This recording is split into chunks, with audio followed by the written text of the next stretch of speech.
Hi, I'm Zibby Owens, and you're listening to Moms Don't Have Time to Read Books. This 30-minute podcast features a new author interviewed by me every single day, 365 days a year, for about 30 minutes. I am also the publisher for Zibby Books, which publishes 12 books a year in fiction and memoir. Our books are already out now. You can check it out on zibbybooks.com. And we have a magazine called Zibby Mag, where we have lots of wonderful essays and lifestyle features. That's at zibbymag.com. We have classes at zibbyclasses.com. And I recently opened a bookstore in LA called Zibby's Bookshop at 1113 Montana Avenue at 11th Street in Santa Monica.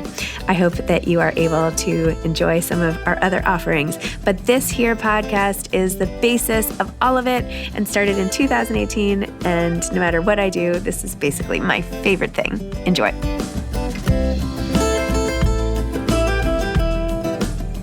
Amelia Possanza is the author of Lesbian Love Story, a memoir in archives.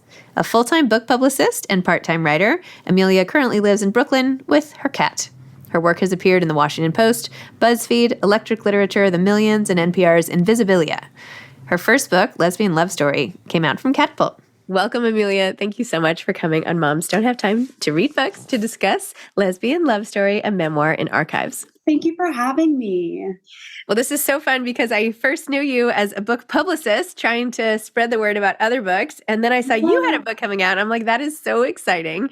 And of course, and then I read your book, and you're obviously a phenomenal writer, and took us through this whole process of digging deep and learning about lesbians through history and developing real attachments to a lot of them and sprinkling in little bits and pieces about yourself along the way. So anyway, this is just so fun. So thanks for coming on. Yeah, thanks for having me. I like to think that now I've become a publicist for lesbians. That they need someone. We need someone to spread the word. Yeah, you've just hired yourself. They can't even fire you. They're stuck with you. Okay, well, why don't you explain a little bit about your book for listeners? Yeah, well, I love the way that you described it. I'm like, I'm going to have to write that down and use that myself. Go ahead. But sort of it started out as the story of me trying to find the lesbian role models that I had never really learned about growing up. Because I'm such a big reader. I see reading as such a way to understand the experiences that I hope to have or I'm going to have before they actually happen in my life. What's it going to be like to go to college? Or, what's it going to be like to, I think people feel the same way about having a baby, getting married. I totally feel the same way. And I just didn't have that. So I ended up finding 7 couples. Some of them I fudged it, non-traditional couples, friends, or people united in a political struggle. And I wrote a chapter about each of them, and each one represents a different era in lesbian history from the turn of the century up until now, with sort of me representing the now. And I used a lot of their original words. I think originally I wanted to tell their stories in my own voice. And then I realized that, they left us these words about being queer in really difficult times. And they sort of used different words than I would use to describe their gender identity or their sexuality. So I realized that I just wanted to use their own words so other people could meet them and maybe develop the attachment that I did, or a similar attachment. You even have a moment where you convince your friend to take you to the gravesite of one of the women you've been studying. And it was so moving, and how she had different names on her gravestone. And oh my gosh, you take us through it in such visual detail that it makes us feel, okay, I won't speak for everybody, makes me as the reader feel like I am there with you. As you go into the library, and then I did this, and then so we're okay, where are we going to go next? Where's she going to take us? Mm-hmm. And the gravesite for me was oh my gosh, just you here now, her there. I don't know, this sort of confluence of past and present and, passing the torch, and I don't know. It was so vivid and moving. Yeah. Well, I think I just sort of want to pass the torch to readers in that way. I think part of the reason that I included, the diaries and the letters and the oral histories of these lesbians is because I want other people to go out and sort of find history, not necessarily of lesbians, but whatever their passion is, because it's sort of all around us. The fact that the gravesite you mentioned, Mabel Hampton's grave, is here in New York City, a 40-minute drive away from where I lived. And It's totally unmarked. It's not like a national historic landmark or a celebrated place. And the fact that I can just go and visit is kind of wild to me. So I really do want other people to go, I don't know, sort of find more things, more role models for kind of whatever type of human that we want to be. Yeah. Oh, it's amazing. And I kind of was like sifting through because I really wanted to know more about you and loved the little bits where you had your own story come through. And then of course, like towards the end, you're like, and by the way, I don't know, maybe I'm not a lesbian. I was like, are you kidding me? I just like learned about all these people. No, I'm kidding. But maybe talk a little bit about what that was like. And even like that photo that you saw. It was so funny when you were supposed to identify who was beautiful. Oh, You picked the one who like, and everybody was like, wait, she likes the one wearing like Doc Martens and, cargo pants or something. And you're like, was I not supposed to think she was the most beautiful as a kid? Oh my gosh. Yeah. I mean, it's funny what you say about like, oh, by the way, I'm not a lesbian, which is kind of a joke. But also, I think I started out this project being like, what is a lesbian? I think it's a word that a lot of people giggle when they say it. It's a funny sounding word. A lot of comedy shows that I've been to, it can be a little bit of like a punchline on its own, like, have you seen Bend It Like Beckham, the soccer Yes, movie? of course. Yes. When the mom is like, get your lesbian feet out of my shoes. What's the joke there? Like just that she's saying the word lesbian. So I was very interested in that particular word and sort of like going from Sappho, who gave us that word and not a lot is known about her, up through kind of the turn of the century when there were other words that people were using to sort of it becoming a very politicized thing in the 70s, and also a very exclusive thing like Sappho, original lesbian, had a husband. And then in the 70s, we have people saying, you can only be a lesbian if you like never talk to men. It's not even about having sexual relationships with them. You just can't even speak to them. And obviously some people really rejected that. So I think it's funny to me that it has shifted throughout the decades to include more people, to exclude the very people that maybe gave us that word.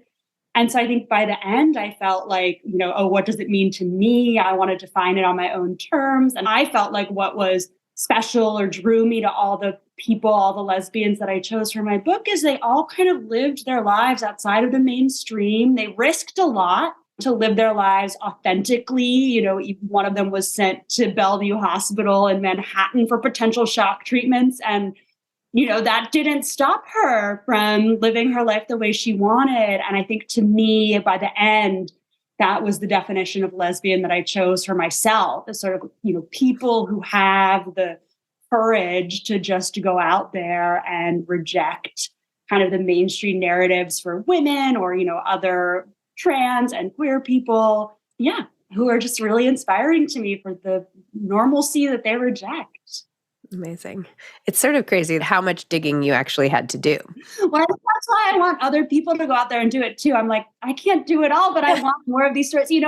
I shared it with a bookseller and she wrote to me that her partner had been transcribing like a great-great-grandmother's diary about the great-great-grandmother's romance with another woman in like the 20s and 30s. And I was like, oh my gosh, like your partner needs to keep doing that. Like we shouldn't have to dig for these kind of non-traditional stories. They should be around to inspire everyone. And what kind of world would we have if, the heroes that we presented with weren't like military heroes and statesmen, but, people who were daring in really other ways, like my cat who is daring in her interruption of this interview. Well, you also, talk about the fact that the traditional, like sort of stereotypical lesbian is not how you were presenting. You were like that you were literally in a like queer swimming group, and someone's like, "Well, you're not a lesbian, right?" And you're like, "I am literally in a queer swimming group." Like, what am I doing here? Yeah, when I was writing the book, I thought a lot about belonging. Like, I think it's such a human thing to not want to feel alone, to be part of a community. And I think that like with swimming and this queer swim team in particular, I was like, oh, I want to belong. I just moved to New York. Here's a group that I could join. And I think it's funny that even within communities like the queer community, there are then, gradients. And I found out that this team, which I had accidentally joined in this wonderful way, that it was really a lot of cis white gay men. And that's what being gay meant to them. They weren't thinking about like the L and the B and the T and the LGBT acronym. And I think it also, going back to those lesbians in the 70s who were very exclusionary, some of them, for them, part of belonging was excluding other people. And that push-pull was something that kept coming up in my research, that, as people who were marginalized or didn't want to participate in mainstream society kind of found each other, they could belong to this little subgroup. But sometimes those subgroups existed by, pushing other people out.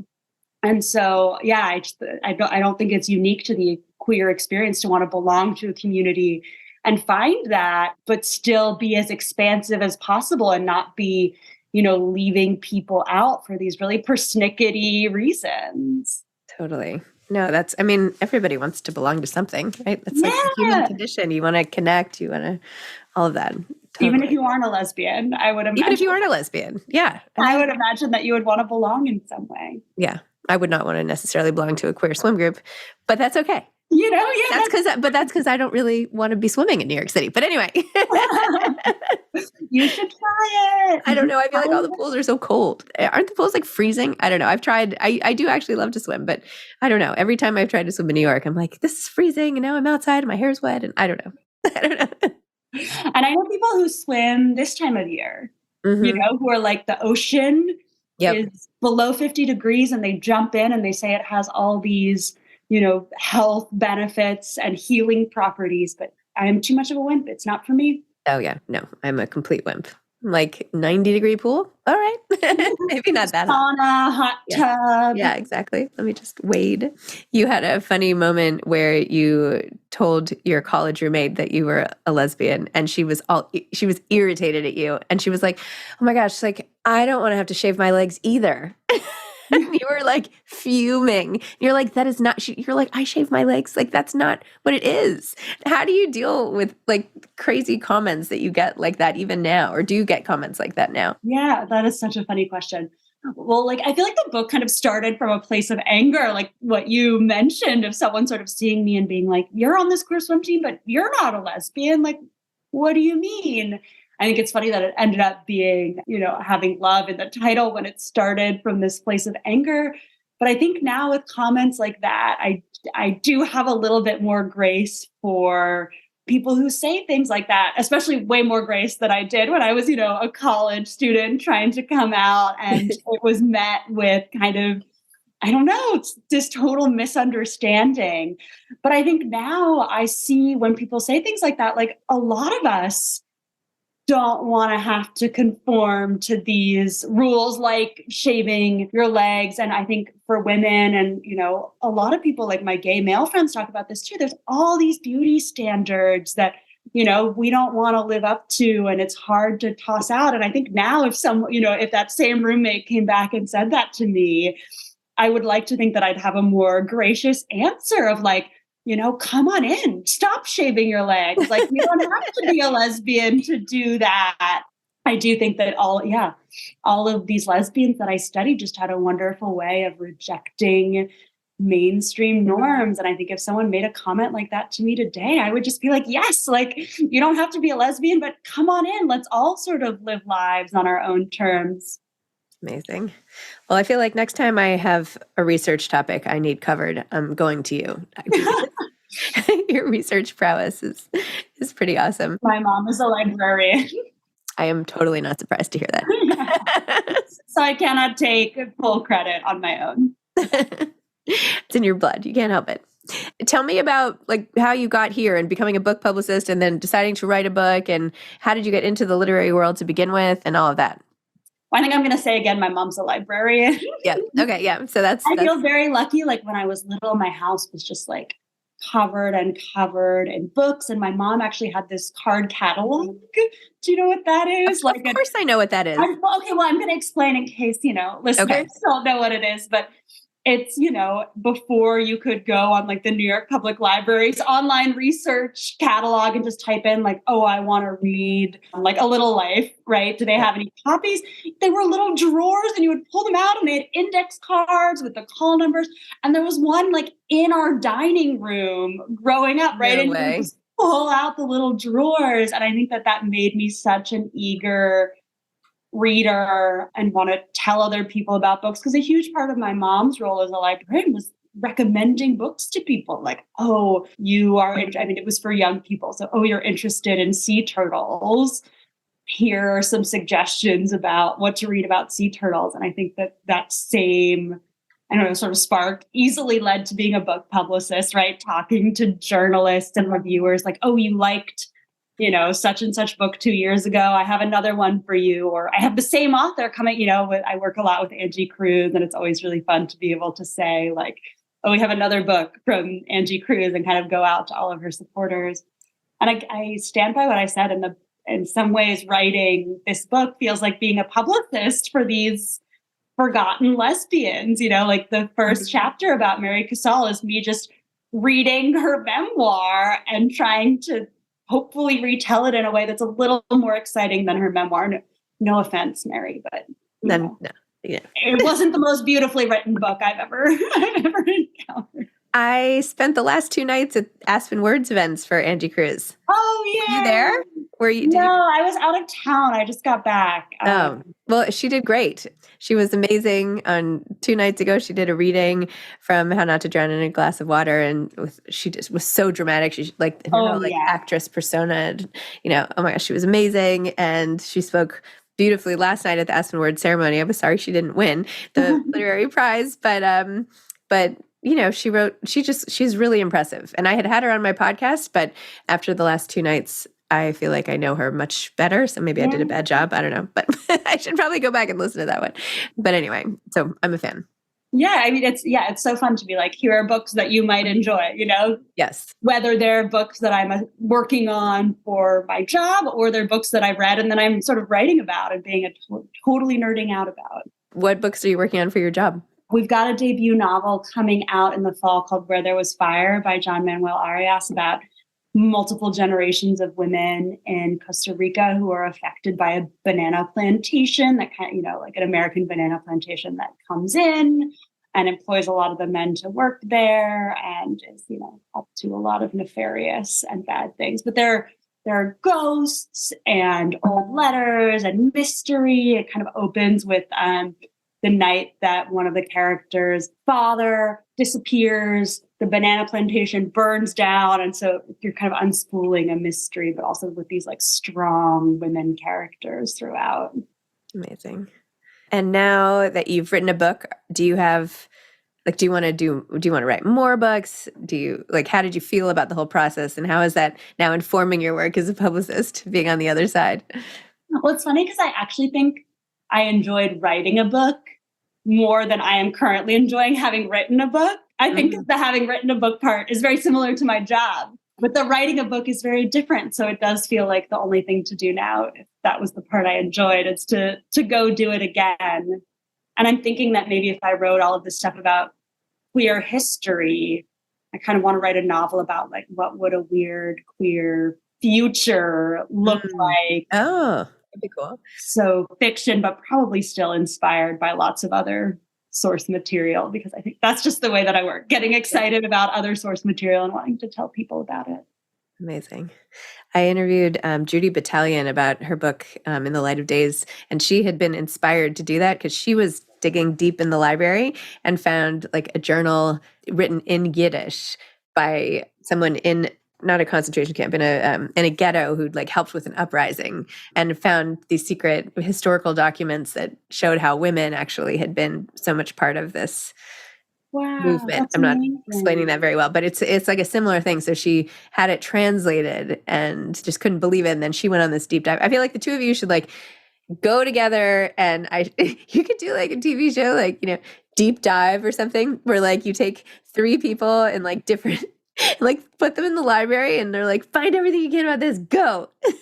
Did you ever watch that show on PBS, History Detectives? No, but look, good. Someone already did it. It was on for like 12 seasons, and I watched it growing up, and I think in the back of my mind, I was like, oh, I don't need a real career. I can like grow up and be a history detective. And it was like a professor, like a auction appraiser, and someone else who like just would go in and someone would be like, oh, I have this pocket watch, and I think it belonged to Mark Twain. Like the family lore is that it belonged to Mark Twain.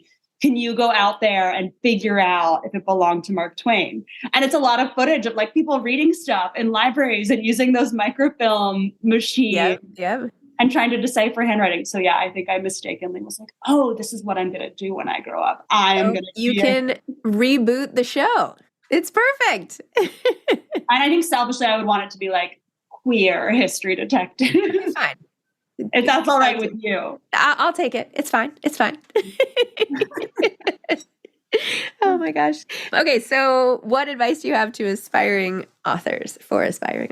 So much of my advice is centered on the promotion process. That's fine. I'm sure people would love that kind of advice from a big house publicist. And maybe I'll do one of each. I think my non-promotional process piece of advice is like find the thing that you cannot stop thinking about. Because I've definitely had friends who are writers sort of pitch me like high concept ideas that sound really cool. And I'm like, oh, knowing you deeply as a friend, could you really write about like, high society models, and talk about it for the next 5 years? Like, I don't think that you could do that. So maybe that's actually a piece of advice that bridges writing and promotion. You need to find the idea that's going to like haunt you and stay with you.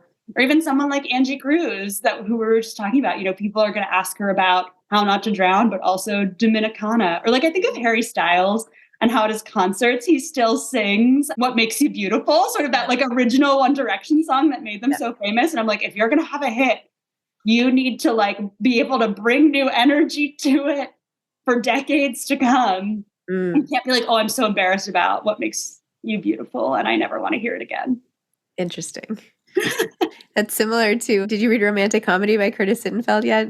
No, not yet. So one of the stars of the book, I say stars because he's a music star who has like a really big pop song, but then is kind of embarrassed by it. And he's like, no, but really I'm kind of more like poetic. And this is the kind of stuff I really like to do. But he's known for like this big pop song, So anyway, funny. And was that your promotional advice too? Or did you have a second piece? I think that was also my promotional advice, right? If you're going to write something or if you're going to have to promote it, like you've got to be able to talk about it for years and years to come. Like it's going to be the thing you think about when you wake up in the middle of the night, when you get up in the morning, when, if you eventually have an agent and an editor, like it's just going to be the thing that everyone wants to talk to you about. So you better find it the most fascinating thing in the world. And I also like to imagine that when I read, I can tell, like if the author writing is excited about it. Like one of my favorite books is Moby Dick, and which I managed to sneak a reference to in the introduction to Lesbian Love Story, in spite of the fact it's a story written by a man, predominantly featuring only men out at sea without any women. But I feel like I love that book just because like Melville seems like he's having so much fun. Like even at the moments when I'm like, dude, you've gone so far into whale history. I have no idea what you're talking about. I'm like, but you're still having fun. So I'm having fun. There you go. Yep. Melville, the most fun guy around. That's what we all think all the time. All right. Well, Amelia, thank you so much for coming on. This is really great. Congratulations on your book, and start working on the reboot of that show. I actually think you could sell it. I think it would be really fun. Thank you. The Queer History Detectives. Yeah. I'm going to start my pitch here. Go for it. Thank you so much for having me. It was really fun to sort of get to know you in this other role. You too. Yes. I'm not just on email. It's You've got this beautiful library. Thank you. Yes, I do. All right. Thanks a lot. Take care. Take care. Okay, bye-bye. Thanks for listening to this episode of Moms Don't Have Time to Read Books. Don't forget to follow me on Instagram at Zibby Owens and at Moms Don't Have Time to Read Books. Also sign up for my newsletter at zibbyowens.com and sign up for my virtual book club and meet lots of authors on Zoom every other week. Thanks so much to Steve and Ryan at Texture Sound for the sound editing. And thank you to Morning Moon Productions for providing this fantastic intro and outro music.